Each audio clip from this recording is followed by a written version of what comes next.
So I know it's not suspenders, but it's the closest thing that I have in my closet. Also, I got engaged.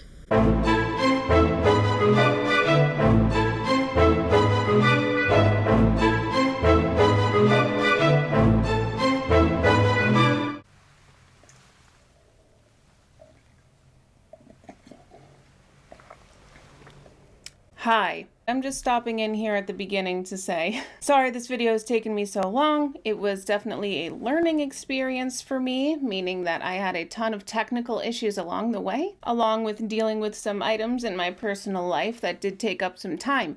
So what that all comes down to is this video was not meant to be a two-part series when I first started filming it. It has turned into one, partly so that I can get some content out to you instead of watching my channel slowly die, but also partly because the more I was working on this video, the more that I found that seemed relevant and the more that I felt needed to be discussed. So along those lines, there are a couple of times in this video when I bring up a topic quickly and I say, we'll address that later. Sometimes it will be addressed in this episode, other times it will be addressed in the second episode. But I promise I will address whatever I said I would address. Secondly, this video does have a little bit of noticeable audio issues, I know. And I'm also mad about it. But I'm going to do my best to work with that sound by creating a cozy, warm ambiance for this video. It's February, it's cozy, it's cold, it's winter. So let's imagine that we're in the living room by the fireplace, cozied up with a ton of blankets and hot cocoa, and Auntie Hannah's telling you a tall tale. The next video should have better audio. Not perfect, but better. It'll never be perfect. The reason this video is so late is because I spent so much time trying to fix the audio and I couldn't. I'm sorry. Finally, this 2-episode series covers a time period from early 2020 through the present. Today's episode is going to focus on Logan Paul when he was still just a businessman before he became a CryptoMan, and the bridge that I believe led him from one to the other. In episode 2, which is forthcoming, we'll talk more about his crypto projects, or games, if you will, and the impacts that those had on himself and his audience. So without any further ado, I give you episode 1, Logan Paul, the Businessman. Hi, my name is Hannah. Welcome back to my channel, Hannah Needs to Yell, and today I need to yell about Logan Paul! YouTuber, fighter, podcaster, creator, pig abandoner? All these titles and more have been used to describe the subject of today's video, Logan Paul. According to himself, Logan Paul has been uploading videos to YouTube since he was 8 years old. Since I was 8 years old, posting online. Over the years, Logan has amassed a large fan base who grew up with him, related to him, admired him, and supported him through their video views, merch purchases, and general social media engagement. This support has carried Logan through thick and thin, and blessed him with a lavish millionaire lifestyle that most of us cannot dream of ever attaining. One might expect him to be content living this life, adored by millions, beyond financially stable.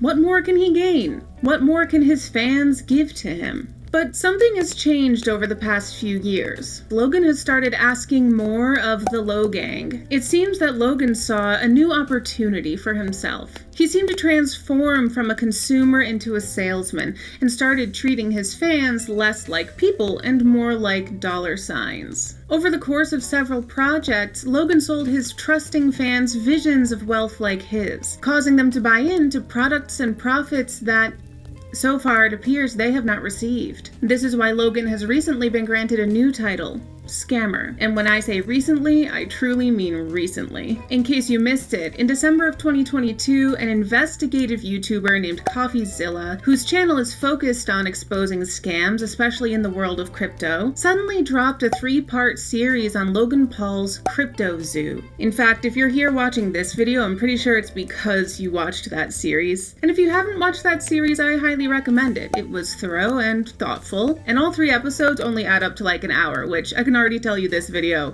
is going to be longer than an hour. The subject of CoffeeZilla's series was cryptozoo, Logan Paul's crypto game that he started back in early 2021. Logan described it on his Impulsive podcast like this. It's a game. It's a really fun game that makes you money. It's a really fun game that makes you money. Unfortunately for investors who bought into this game, it turned out to be anything but a really fun game that makes you money. How much did you guys make from CryptoZoo? I lost around $50,000 in CryptoZoo.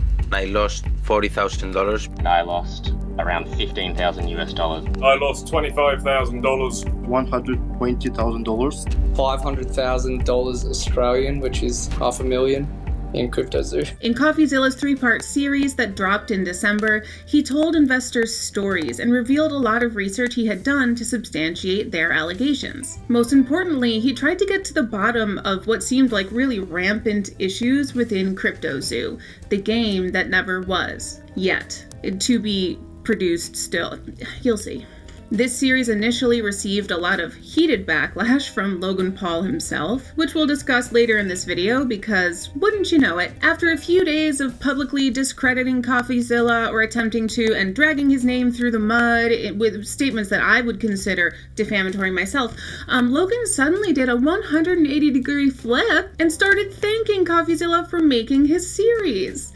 It's bizarre. But we'll get there when we get there, because before that, we have a lot of history to discover. CryptoZoo is not Logan Paul's first adventure in crypto. It's also not his first unsuccessful crypto project, or, as some would say, scam. As you can tell, we have a lot to get into today, so I want to dive right in. Before we do, I just need to mention the usual. I hope that you like this video, subscribe to my channel, set your notifications to all because I upload sporadically. I also have a Patreon if you want to financially contribute to my work, and I might be starting YouTube memberships. Let me know if you're interested in that in the comments below.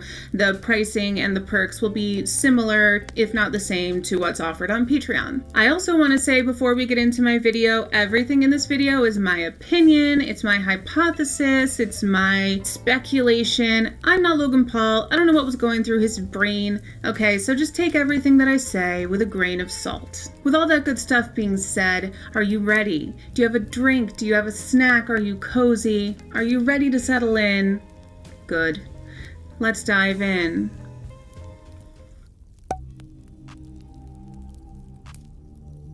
Before I get into analyzing Logan Paul's various business and crypto ventures, I need to start by saying this, dare I say, disclaimer. I am not against social media influencers starting other businesses on top of their social media careers. In fact, I think it's necessary. When you work in a career as volatile as social media, it's important to diversify your income so that if one platform stops performing for you, or if TikTok gets banned in the USA, which apparently is like an option on the table, you have other ways to earn money and pay your rent. Personally, I've mentioned on this channel a couple of times that I am going to be starting a personal styling business someday soon. So yeah, I would be a hypocrite if I sat here and criticized Logan purely for starting businesses. That is not my criticism here. I'm all for Logan Paul starting ethical businesses that actually function, and I'll be pointing out several of those that have done well for him. What we're doing here today is not about criticizing Logan Paul simply for wanting to make more and more money. It's about criticizing the way in which he went about doing that.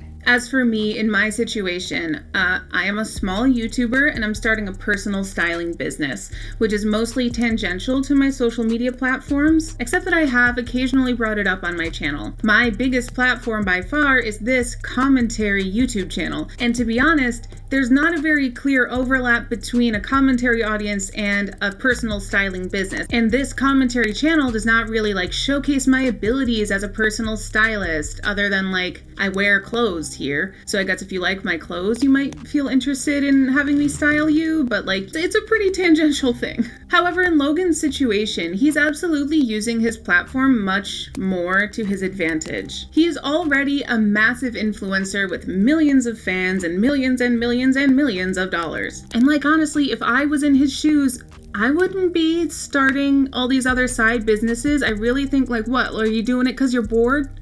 Like, I would love to get to the level of rich where I'm just starting businesses because I'm bored, but whatever. And Logan has, in my opinion, prepped his audience to become customers by making his investing adventures a large part of his YouTube platform. He's started doing videos on this topics over the past few years, all the way back to the Pokemon stuff. As far as I can tell, Logan Paul used his massive social media-based resources, meaning his wealth, his business connections, his employees, to work on at least 2 sketchy projects, one of which was advertised in a very sketchy way, the other of which was created with people that either he knew or was able to find out were sketchy. And then he marketed these projects directly to his social media audience, relying on their parasocial relationship-based trust in him as an influencer to inspire them to give him money. Finally, after he got his loving fans to invest, it seemed that he pulled the rug out from under them. Once it seems that he used them to profit off of a pump and dump scheme. And then in the case of CryptoZoo, as alleged in a lawsuit that has been filed over it, he operated a tactic literally known as a rug pull, where startups will advertise their business, their great idea, they'll get a bunch of investors' money, and then they'll walk away without delivering to the investors what they were promised. After advertising CryptoZoo and apparently working on it behind the scenes for like a year and a half, his investors still have not received the return on the investment, essentially the product that they were buying. Criticizing these tactics is not the same as criticizing Logan simply for starting a business. There are plenty of ethical business owners here on social media, so what we're doing here today is not about criticizing Logan Paul simply for wanting to make more and more money. It's about criticizing how he did that. And listen, I know that Logan Paul is having a hard time with being criticized over the whole CryptoZoo thing because he feels like he was screwed over as well. But this is where we have to have a frank conversation about the concept of intention versus impact. I know this is a tough pill to swallow, but at the end of the day, if Logan is telling the truth and he truly did not intend to scam people, that's all well and good, but it doesn't matter. It also doesn't matter whether or not he profited from CryptoZoo or any other various projects that he's done. What matters is that he made promises that were not kept. And so far, he seems unwilling to even admit that that happened, let alone own up to that mistake. And in my opinion, Logan owes his fans and investors at least that much, after all they've supported him through. Scandal after scandal. Truly, it does not end with this guy. And importantly, I'd like to mention, the intention versus impact thing is not my idea. This concept is visibly reflected in the American justice system. Crimes can still be crimes, even if you didn't mean to do the thing. There are specifically negligent and intentional crimes, like the difference between charging someone with manslaughter versus murder. Manslaughter means you didn't mean to unalive somebody. Murder means, yeah, you meant to. But either way, your intention or lack thereof does not change the fact that a person has been unalived. And the person who caused that unaliving should face some consequences for that action. So guess what, Logan? Just because you didn't intend to scam people, and just because you didn't profit from that alleged unintended scam, does not mean it didn't happen, and does not mean that you shouldn't have to take responsibility, deal with the consequences, and make it right. In my opinion, Logan Paul has shown a repeated pattern of carelessness over his career. He's repeatedly done stupid shit, taken no responsibility, and answered scandal after scandal with, "I didn't mean to," as if those are some kind of magic words that can release him from all guilt. And I mean, maybe those words were magic for him at the beginning of his career, because he was young and dumb and carefree, and so were his fans. But unfortunately, that kind of blasé attitude can only work so many times. And at this late stage in his career, Logan's immature carelessness and stale responses hit different. Especially because these days, his antics are so much bigger and bolder and farther reaching. He's not just doing stuff that embarrasses himself. Now he's doing shit that negatively impacts his fans directly. So nowadays, when he fucks up and fucks other people over, and all he has to say is still, "I didn't mean to," it starts to feel a lot less negligent and a lot more intentional. Now, with all of that being said, and with the hindsight that we have now, Yes, there were a couple of red flags leading up to the cryptozoo situation, and if an investor had picked up on those, then it may indeed have given them pause about investing in Logan Paul's next project. So, in order to explain those, now we need to start our deep dive into Logan Paul's business history. We're going to stick to the recent past, going back to about 2020, because those are the projects that would have been freshest in people's minds when they were considering joining onto a new project in 2021. By going over this timeline, we'll see the track record that Logan was able to establish for himself. We'll even get to grade things by whether they're not a scam or a scam. And along the way, yes, we will see a couple of red flags that could have been a sign that cryptozoo was not the best choice to invest in. And most importantly, we'll explore a red flag that should have been a warning to Logan more than anybody else, because this red flag is a person. You'll see. So let's refill our drinks and our snacks, adjust our blankets, get back to cozy by the fire, and get ready, because we're about to walk this path of Logan Paul's recent business history and the bridge that led him from businessman to CryptoMan. Let's get into it. Logan Paul, the businessman. So the first of Logan Paul's business ventures that I want to look at today is Maverick Clothing, which he launched in May of 2020. According to this 2021 article on sportskeeda.com, Maverick is a merch brand started by the internet sensation Logan Paul. The 26-year-old uses the company to sell his merchandise clothing line.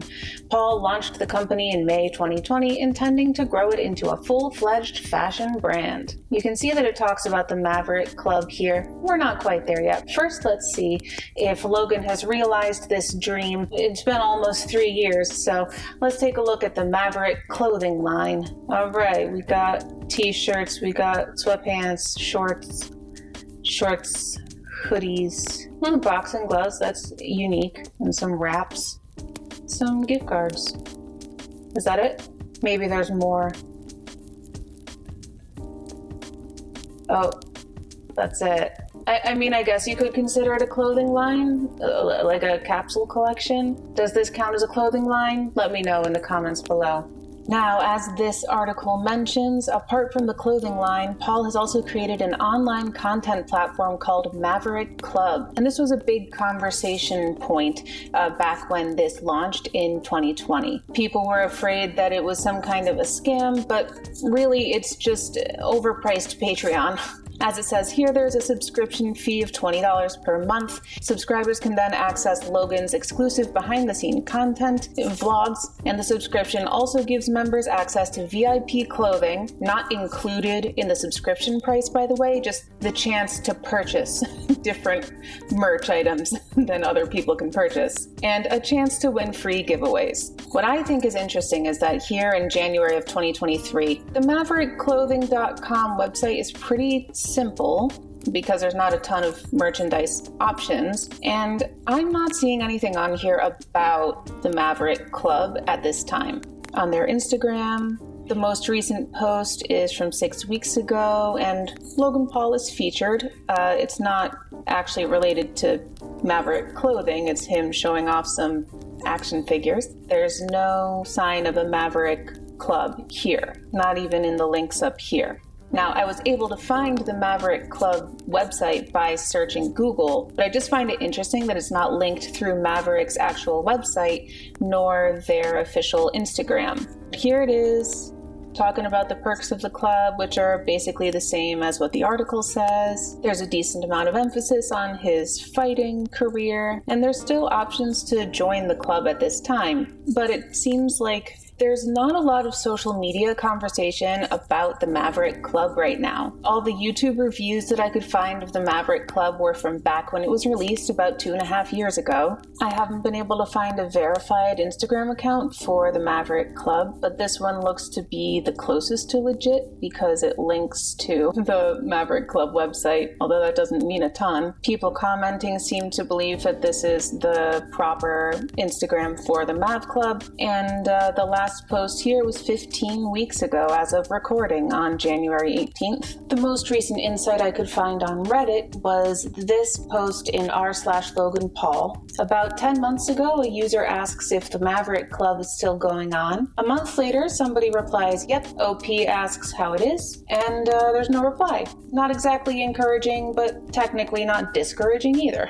And on Twitter, I found this unverified The Maverick Club Twitter account, which has tweeted a total of 0 tweets since it was started in April of 2020. There's also this tweet at Moist Critical accusing Logan Paul of stealing money from them even though they've been contacting their team. They don't provide any receipts for this claim, but they say they may have lost $100 or $200 and that they have tried to cancel their card. That's the most recent tweet about the Maverick Club. The next ones go back to October and September. One is just a guy breaking down Logan's income for no apparent reason. Next is a WWE fan hyping up Logan Paul after what seems to be a loss. Logan Paul may not win, but he won't go down without a fight. And then about a week before that one, somebody asks, what happened to the Maverick Club? You not promoting it anymore? And I have the same question, to be honest. So that seems to be pretty much it in regards to the Maverick Club. No big scandals happened that I know of, other than a lot of speculation at the beginning, but it was not proven true. So Maverick Clothing and the Maverick Club seem to be an early business venture by Logan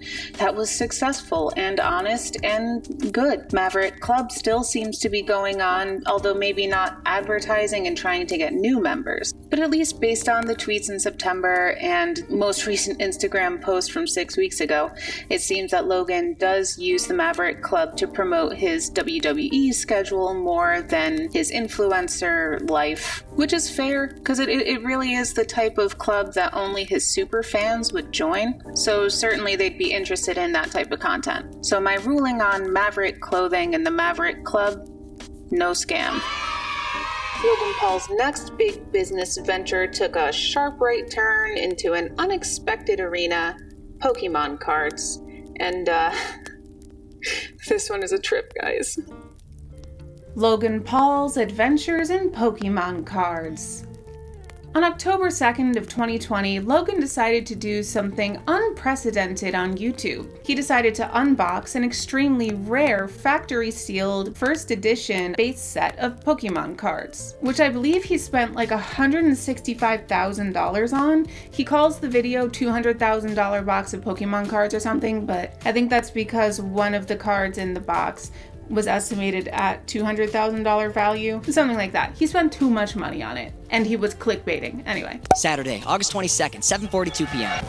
I get a text from my old pal Gary V. Of course he's friends with Gary V. Apparently there was a lot of money to be made investing in sports cards, but unfortunately I don't know anything about sports cards. But I did collect Pokemon cards when I was younger, I told him. Brother, it's the new art. Pokemon ironically at the top. Get educated on Pokemon! So Gary V comes to him with a money-making opportunity, and he says, I don't know anything about that money-making opportunity, but I do know about Pokemon cards. In his most recent videos, Logan said that he cut off Jake the Crypto King because he was just there for the money. We kicked him off the fucking team immediately when we found out he was only in it for the money. Prerogative.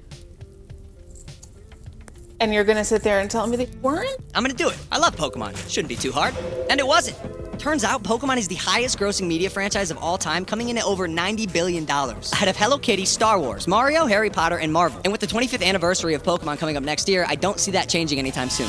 Money. So the first thing I did was find an expert. Crazy, bro. I feel like I'm... This is the guy, Jake the Crypto King. Meet Jake, a collectible guru, also known as Collectibles Guru on Instagram. All of the cards have red labels. Red labels are PSA. This one is BGS. Base set, first edition, shadowless. First edition, thin stamp, thick stamp. Okay, so what is this guy saying? So I'm pretty sure this is why Logan thinks that he's an expert, because he knows about the ranking system. If that's true, then Jarvis Johnson is just as much of an expert as this guy, if not more. I know stuff about Pokemon. This is the one? Yeah, this is the one. The holy grail of cards? This card is a $25,000 piece of cardboard, and you will literally be able to sell it probably between $35,000 and $40,000 by Christmas. I'm waiting for Logan to tell me how much this means to his heart and his childhood self, how fun it is, instead of just talking about all these numbers. Mr. Not just in it for the money. Now I could already tell that I was gonna like this. It's nostalgic, it's a strategic investment, and most importantly, money. And listen, there's nothing wrong with him collecting these cards. I don't care. He's a millionaire. I don't care how he spends his money. It would be nice if he spent it to help the poor, the sick, and the elderly, you know? But sure, spend it on some fucking Pokemon cards. But what pisses me off is that he's clearly doing this for money. Like, he wouldn't be interested in these. He wouldn't have sparked this whole passion and hobby had it not been for a conversation about ways to make money and the value and worth of these cards in a resale market. Just like, don't be disingenuous about it, you know? Come on, Logan. Come on, Logs. So this goes on for a while. Logan bids on cards and ends up with a box of first edition packs, which he gushes over very convincingly before making an announcement. Alright, so obviously a box of this caliber, when opened, deserves to be a spectacle. And that is why, on October 9th at 6 p.m. PST, I will be opening this world record-setting $200,000 box of first edition Pokemon cards. Going for that fucking Charizard, the $200,000 card. $200,000 card. Okay, the hypocrisy. Now this video from Logan accomplishes a lot of things, but one that I find particularly interesting is the introduction of Jake, the Crypto King / Collectibles guru, to his audience as his Pokemon expert. But is he? I found myself fascinated by this bald-headed alpha male, so I figured since he is an important character in this whole timeline and, to put it simply, his reputation precedes him, we should take a little bit of a look into our pal Jake and see exactly what qualified him to be Logan's Pokemon expert. This is what he looks like, by the way. What better place to explore his expertise than his LinkedIn profile? So Jake the Crypto King / Collectibles guru has a LinkedIn profile that goes back to 2014-ish. He got his BA from Indiana University. He has a JD from St. Thomas University. And then for some reason, after putting in all that time and even spending a few months as a legal assistant, suddenly he switches fields quite drastically. He becomes a writer for BTC Manager and Bitcoinist.net starting in 2018, just a few months before April of 2018 when he becomes a founder for Anonymous Bitcoin, which, by the way, Bitcoin is the name of a cryptocurrency, right? Like, it's not, like, you can't say I made a Bitcoin. That's like saying I made a Walmart. Like, no, you made a store. Walmart is a store, but you didn't make a Walmart. You made your own store, right? So, I don't know, it just feels a little boomer to me to call your cryptocurrency Bitcoin, whatever. This work history is corroborated by Jake's activity on Reddit. This is his Reddit u/Jake the Crypto King. If we scroll back to the 2018 time period, we can see him linking to articles on Bitcoinist.com, which is also Bitcoinist.net. He also started a subreddit for Anonymous Bitcoin. At least 7 months ago, somebody was active on it, so it's alive in a way. What I find particularly interesting is that he used his position as a cryptocurrency commentator, writer, journalist, whatever, to talk about Anonymous, his own coin. In this article, where he calls Anonymous one of the top 4 cryptocurrencies ready to beat Bitcoin in Q4 2018, he does the right thing by mentioning himself being the founder of the project. He also says it in his little writer bio down here. So all that to say, the LinkedIn and the Reddit match up. He wrote these articles, he shared them, they exist. But speaking of Reddit, his most recent Reddit activity that I could find was about 3 years ago. What's he been up to more recently? The Instagram that's listed here on his Reddit profile @_the_crypto_king leads here. So this is an unverified profile. I don't know if he ever had an Instagram profile that was verified, and I gotta tell ya, folks, there are a lot of similar and imposter accounts, all of which are not verified. So I don't know if this is even really him. During the editing process for this video, I did find this much more recent video that confirms actual Jake's actual connection to the @_crypto_king Instagram account. So this is real. Here we can see Jake appearing in this video from Crowdfund Junction Crypto channel, and this was published on November 22nd of 2022, before everything came crashing down. In the description of this video, it does link to Jake's Crypto King Instagram account. Even though this account is not verified, the fact that that link was so recently placed on such a recent video gives me confidence that this is, in fact, his account. If this is his real profile, I find it very interesting the types of posts that he's been making in January of 2023 after he was exposed greatly in the CoffeeZilla series in December. We've got pretty footage from Bora Bora or something. Wow, look at that sunset on January 9th. January 3rd, he's gonna hit something with a hammer.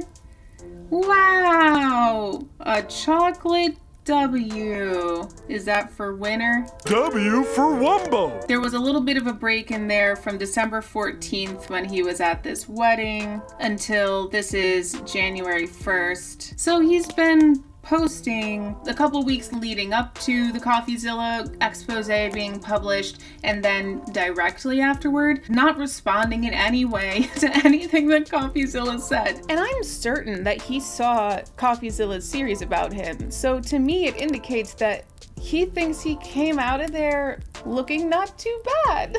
He thinks he can come out of hiding and show his face on these streets. But like, no, dude, you were clearly a villain in the series. There was a whole episode about the shit that you did wrong. So if you need someone to spell it out for you, I'll do it. We're mad at you too, Jake. And what I especially don't get is, if you remember on his LinkedIn, it says that Jake has a JD, aka he's one bar exam away from being a practicing lawyer. So I don't know why he willingly got himself involved in all this shit that looks legally dubious, at least. As a fan of LawTube myself, I'm certainly aware that there are shady lawyers out there, but I just think it's interesting because I'd like to think that not most lawyers behave this way. It's also important context for later on. When he talks about cryptozoo, he's going to talk about what he legally may have done right or wrong, as opposed to ethically. So is that the plan here? Go to law school and get all of that knowledge so you could learn the loopholes and misuse the law to scam the rest of us?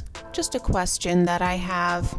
That being said, the Twitter account that is linked to this Instagram is suspended. So this lines up with what Logan Paul said in his response video to CoffeeZilla's series, his TikTok account. It's interesting to me that his TikTok account is under the old Collectibles Guru branding instead of the Crypto King. This account had been dormant since July of 2022 until he decided to make a post on January 14th, 2023, in the heat of the discussion about the CoffeeZilla CryptoZoo series. That's right, he felt compelled to pop up on TikTok and on Instagram, not to make a statement or defend himself or clarify anything even, or let alone apologize.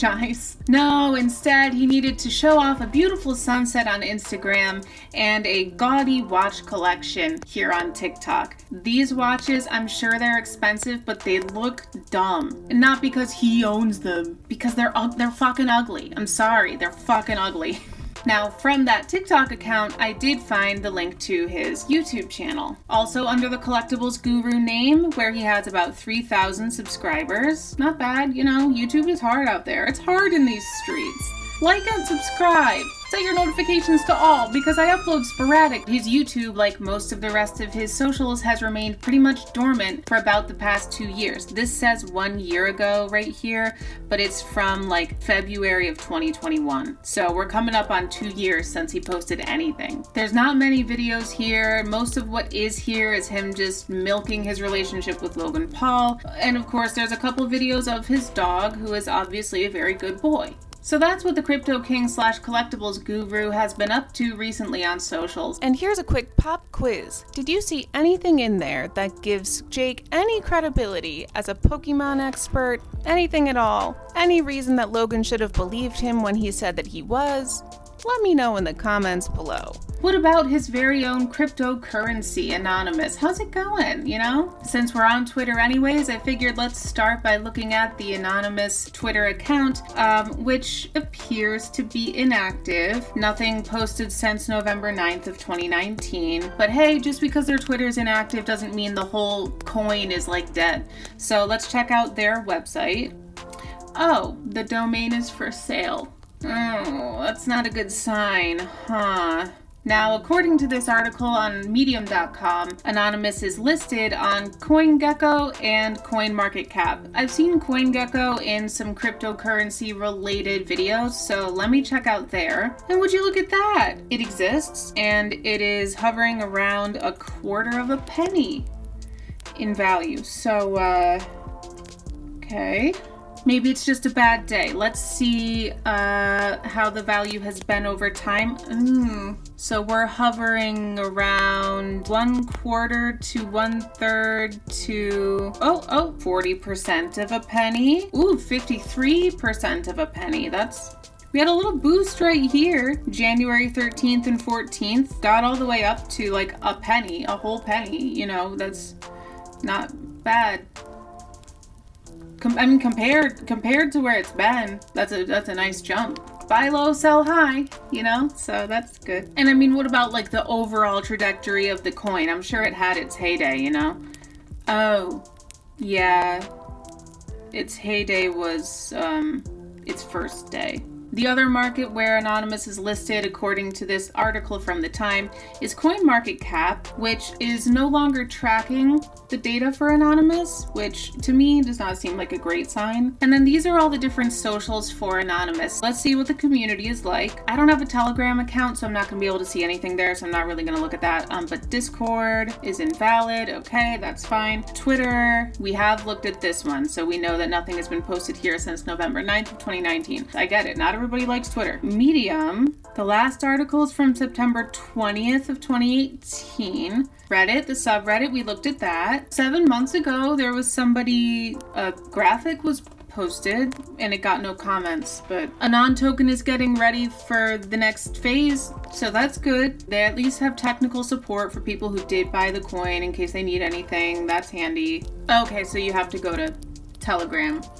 I don't have a Telegram account. I'm not going to make one just to chase down this dead, apparently, crypto coin. You get the point, right? So, with all of this this inactivity from the founder and the community, I'm not surprised that by January of 2023, it appears to be completely dead. RIP. Is this what you do when you say RIP? Put your hand on your heart? You go, RIP. Let me know in the comments below. The tragic ending of the 5-year lifespan of anonymous Bitcoin leaves me wondering, what was the point of creating this anonymous cryptocurrency? What did Jake the Crypto King / Collectibles Guru accomplish from this venture? You can certainly say that he gained some professional experience from the venture, but I've got to say it's not exactly an impressive resume for somebody who calls himself the Crypto King. A more accurate title would be the Crypto Tried It, the Crypto fucked around and found out, the Crypto Personal Best. Personal best! If anything, this looks like it was just a big learning experience for Jake. And there's nothing wrong with that, but it is worth acknowledging that that's what it was. He got his foot in the door, he met some developers. As you can see on the Anonymous YouTube channel, there's a ton of videos about him and his developers hanging out, working on stuff. He even got interviewed a couple of times. I'm sure that felt special for him. And most importantly, he got to experience building the platforms and infrastructure needed to create and advertise a cryptocurrency in the current social media environment. Even if Anonymous itself wasn't particularly successful, he laid the groundwork for what his future crypto business attempts would look like. This all brings me to my next and probably most relevant question. How did this guy get in with Logan Paul? And what made Logan think that Jake was, in fact, the crypto king or collectibles guru that he claimed to be? Especially because, as I'm sure you noticed, nothing that we looked at just now had anything to do with Pokemon cards. When Logan introduced Jake, he referred to his Instagram account Collectibles Guru. But these days, this account does not exist when I search for it. The closest we get is this guy who's some kind of a parody account. So I guess whatever was on that account whenever it existed must have been impressive enough to convince Logan Paul that he was the real deal. All of his other public information from that time, which I just went over with you, does not really show any expertise on Jake's part. I can't find any relevant, impressive information about him. What is it about this guy that's special? Why does anybody like him? Why does anybody follow him? Is it just like salesmanship and white male privilege? To me, Jake just seems like an average-ass grifter who isn't particularly gifted in any way, but wants to make money. So he pays attention to trends and picks up whatever interest or project seems profitable at the moment. He calls himself a king or a guru in that specialty, fakes it until he doesn't make it, and then drops it and moves on to the next grift. And maybe this is all a function of 2020 hindsight, but I really don't see what bridged the gap between him being a random-ass crypto dude with a failing cryptocurrency to suddenly becoming Logan Paul's Pokemon expert. Like, what? If you know more about how this relationship sparked, please let me know in the comments below, but based on what is available out there for me to find, I don't understand why this guy was qualified to give anybody advice about anything, let alone Pokemon. Also, remaining on Logan Paul's team or like in his circle for years. At this early point in the timeline, when Logan and Jake first met somehow and Jake became Logan's Pokemon guy, if Logan or anybody on his team had looked into Jake, it seems like there would have been reason to doubt his expertise. Even if he didn't doubt Jake at that time, or if he knew about his past in crypto but didn't really care and he was like, well, he likes Pokemon too, so a guy can have multiple interests, that's fine. Not long after this moment when Jake was introduced to Logan and Logan's audience, if Logan and or his team had been paying any attention, they would have found a really big reason, a very publicized reason to doubt Jake the Crypto King / Collectibles Guru. If you were in the Pokemon community in fall of 2020, you probably know what I'm about to talk about. You see, this viral video about Logan Paul's $200,000 box of Pokemon cards started a massive trend on social media, causing the prices of Pokemon cards to skyrocket and sparking a whole new wave of Pokemon-related social media content. People tried to outdo each other left and right with their love of Pokemon, or at least their sudden love of investing in Pokemon cards as if they were stocks. All in good fun, but one of the most notable examples of people hopping on this Pokemon trend was a widely publicized Pokemon card unboxing that was live streamed on YouTube on a channel called Dumb Money. The members of this channel tried to one-up Logan Paul, spending even more money on their first edition Pokemon cards, which they happened to purchase from, wouldn't you know it, Logan Paul's Pokemon expert. That's right, Jake the Crypto King / Collectibles Guru. And if you watched this live stream at the time, or any of the coverage of it, you know that it went horribly wrong because of Jake. Now, at the time, Jarvis Johnson, a commentary YouTuber and actual Pokemon enthusiast, I wanna be the very best, reacted to this absolutely cringe-worthy live stream. These are the guys that got scammed. The seller in possession of these fake cards, who was Logan Paul's Pokemon expert, goes by the name of Collectibles Guru. He comes from the crypto community where he's known as the Crypto King. While he sold Logan legitimate product, there were a few signs that gave people pause to his credibility. He became a bit of a meme in the Pokemon community for claiming that this Bulbasaur card was worth $30,000, and Logan Paul didn't believe him and asks him 3 separate times, and the man doubles down every time. What's a Bulbasaur go for, Jake? BGS, 10,000, 20,000 plus, maybe 30. Last sold 3 to 4,000 at the PSA time. What do you mean 10 to 20K if the last sold was 3 to 4K? Wouldn't that mean its price was 3 to 4K? Everyone in the chat seems to know that he's a scammer. Legit feels like a Pokemon card drug deal. Get the officer to arrest the bald scammer, please. I heard the bald dude's a crypto scammer who's moved to Pokemon to hyperinflate prices. What do these people know? Oh god, it's Guru selling them the box? Guru about to announce that $30,000 Bulbasaur. So like they're calling it 12 minutes into this hour-long live stream that something is afoot. Interestingly, Jarvis shares his opinion that this sounds like a pump and dump scheme. And they talk about Logan Paul's clear love for Pokemon and how he doesn't have any interest in inflating the cards. But Kind of seems like this guy does. Is this my favorite thing from my childhood and the only thing I'm nostalgic about? When I sold my first Pokemon card for 70% profit. It's the only thing you're nostalgic about?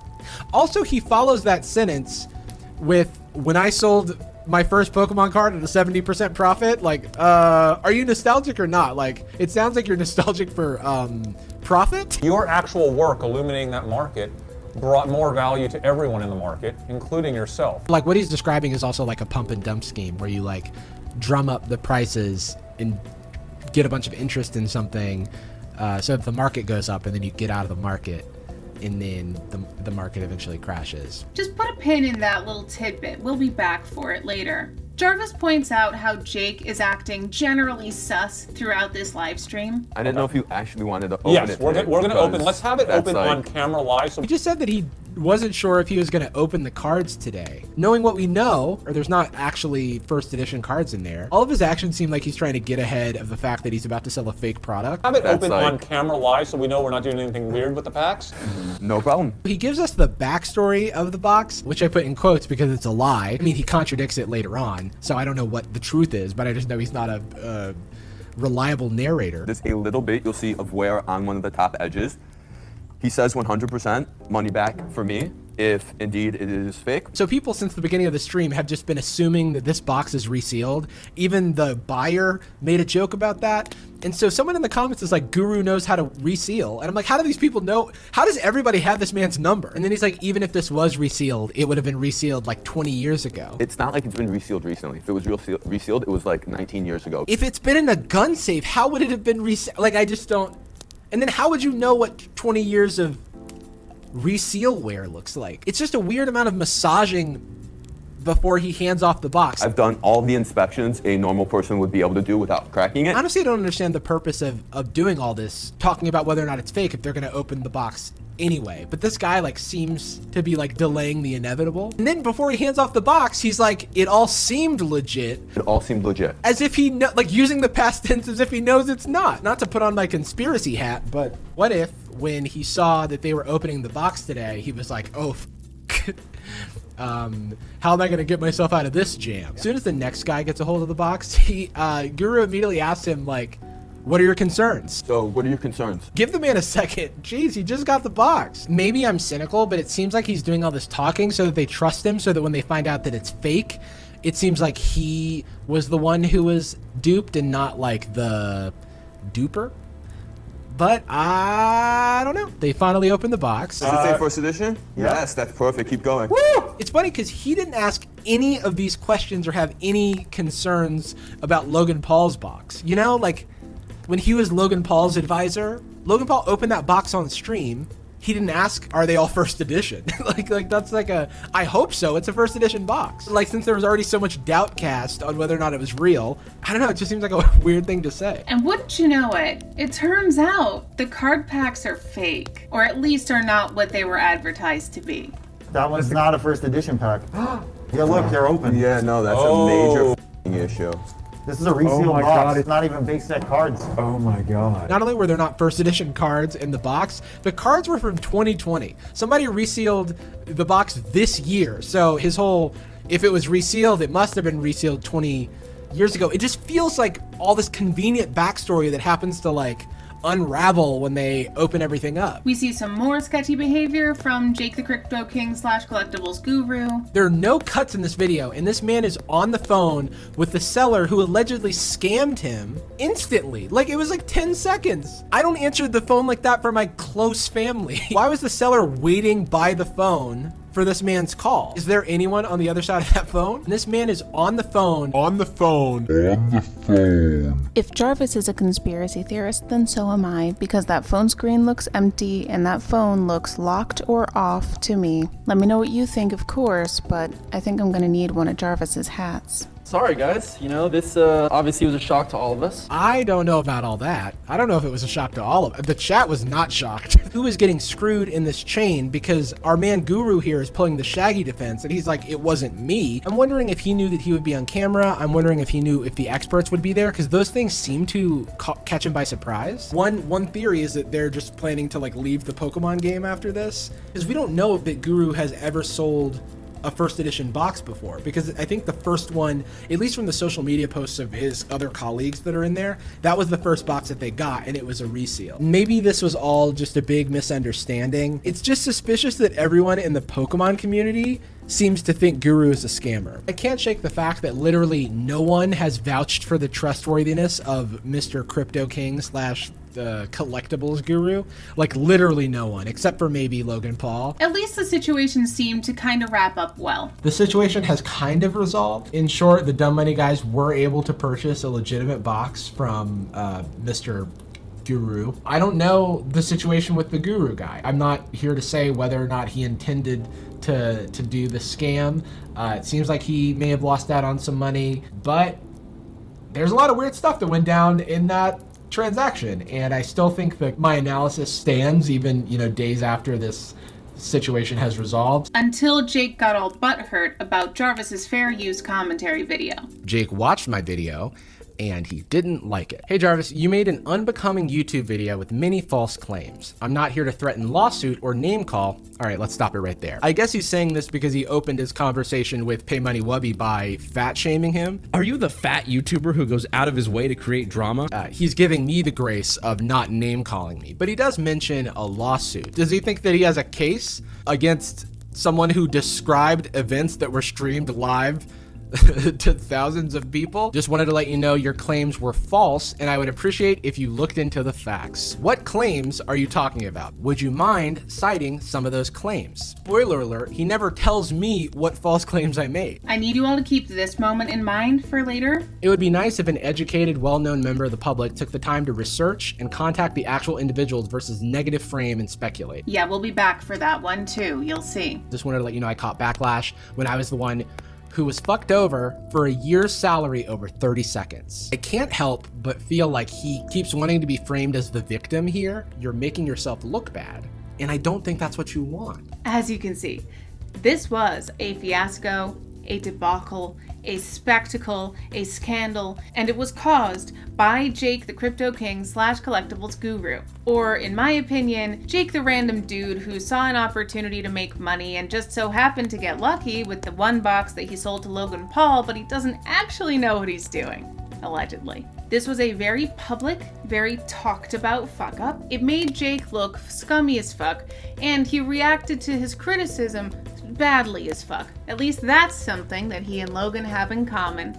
The reason I'm discussing this is because this whole episode should have been a sign to Logan that, hey, this guy might not be the expert that he's claiming to be. Maybe you should take a step back from him or get some second opinions. But as we can tell by the fact that Jake was involved with cryptozoo, Logan decided to keep him around. Why would Logan do that?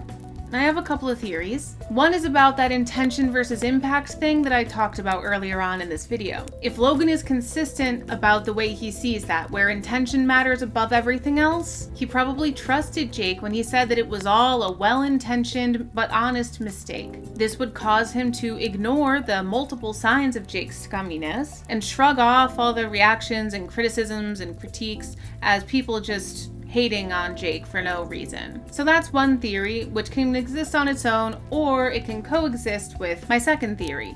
And my second theory brings me back to why the fuck I am talking about this guy so damn much. Listen, I know that this deep dive into this one shady character may seem a bit off topic for this video, but I think this is time well spent, because solving the mystery of Jake the Crypto King / Collectibles Guru feels crucial to this story.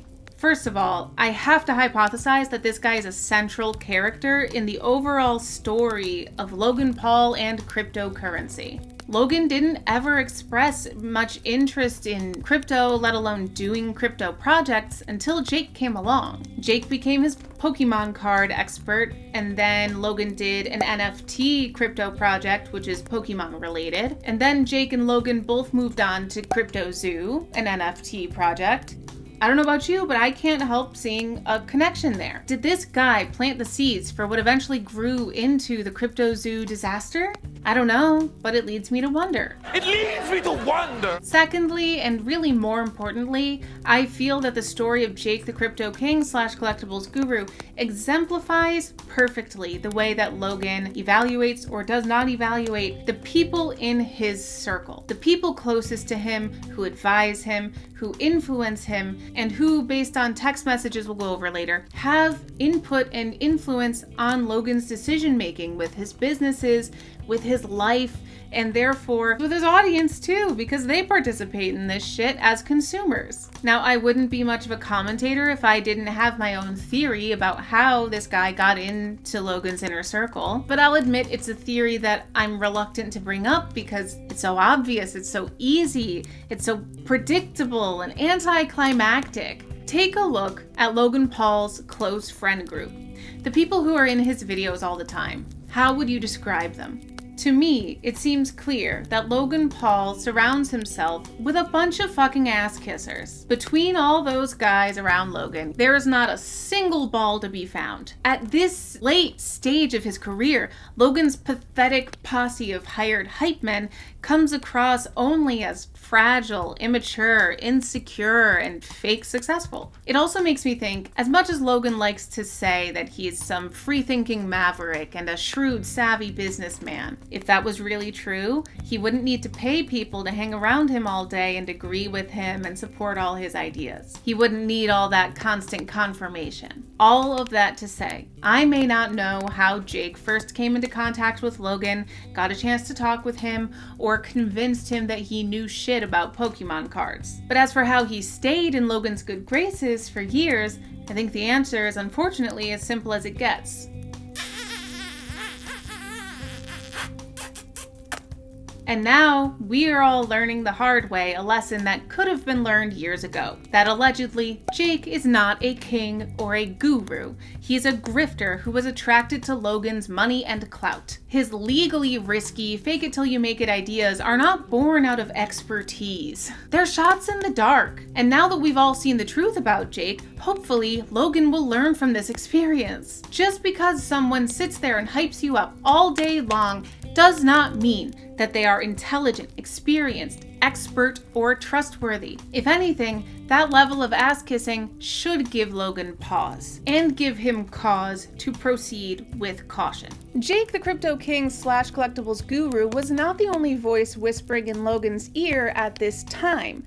I get a text from my old pal Gary V. Apparently there was a lot of money to be made investing in sports cards, but unfortunately I don't know anything about sports cards. But I did collect Pokemon cards when I was younger, I told him. Brother, it's the new art. Pokemon ironically at the top. Get educated on Pokemon! Bro, Gary has V friends crushing right now. Gary Vaynerchuk, good friend of mine. Yeah, absolutely crushing. And I'm here like, now it's my turn. You know, I'm excited to launch my game. So what I'm hearing from this is that it all started as a dick measuring contest with Gary V. To which my response is there no way that you can do that without fucking over your fans? Also, just a note on behalf of all the scam watchers out there, it is not a good sign. It does not add to your credibility when you compare yourself with Gary V. Because in case you didn't know, because you don't seem to know about people's reputations, Gary V also has a certain reputation, Logan. I'm not going to take the time to deep dive into it because this video has been long enough and we're not done with it yet. But I will recommend that any viewers who are curious check out Cruel World Happy Minds video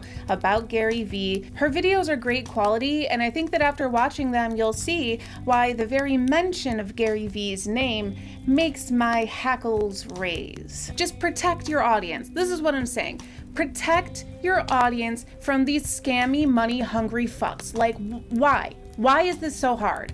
I hope that Logan becomes a lot more careful about the people that he keeps around him and takes advice from, because the bad advice that he takes turns into big old projects like this that negatively impact his audience members. It's not just about him having bad friends who deceive him. It's about the fact that those bad friends apparently advise him with stupid ideas that are barely legal, if at all, that turn into scams for his audience members, allegedly. I really hope that he personally does more research and checking into people like Jake, whose information was out there if anybody had taken a second to look.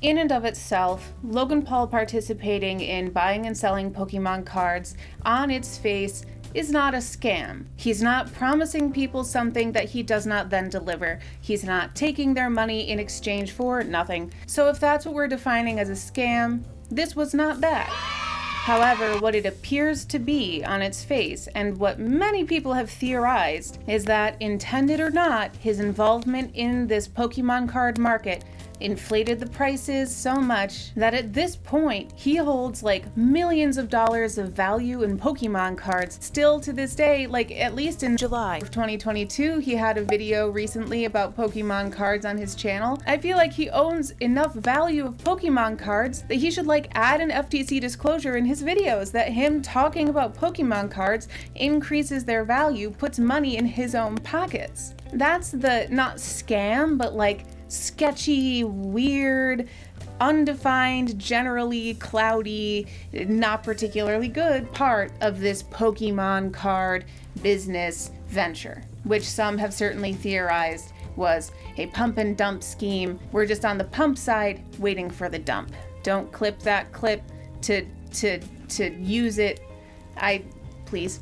Interestingly enough, this is the last new business venture for Logan Paul, besides his fighting, but that's a whole different category. That's more of a entertainment thing. It's like starting another YouTube channel. Yes, he makes money from that, but it's not the same like dealing with investment and dollars and products and that kind of stuff, the way that Maverick Clothing, Maverick Club, Pokemon cards all were. After this point, all of his new business-like projects are connected to cryptocurrency, crypto coins, NFTs, etc. Before this point in the timeline, which is about October of 2020, he had not really shown much, if any, interest in the world of crypto. My hypothesis is that when Jake the Crypto King / Collectibles Guru came into his life, so also came some ideas related to cryptocurrency and getting into that market. And if you remember, Jake was Logan's advisor on cryptozoo, which is a project that they started less than a year after Jake became Logan's Pokemon expert for some reason, even though he has no visible experience in Pokemon, whatever. So with that being said, that's where today's episode has to end, but we have a lot to look forward to in episode 2, including the very first crypto-related project, which is also a Pokemon-related project. Very interesting how that happened to be woven together. I wonder whose idea that was. But again, these are all just my speculations, my hypotheses, my questions, comments, concerns. Please let me know yours in the comments below. Thank you so much for watching this video. I hope you give it a like on the way out. Maybe subscribe if you want. I'll see you in episode 2. Peace be with you always. Bye.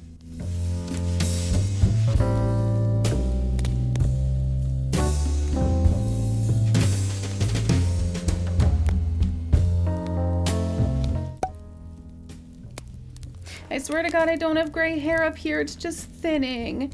It's a side effect of the surgery. Filming a general outro for episode 1, so of course that means I'm gonna fucking ramble and make it up off the top of my head because it's unscripted.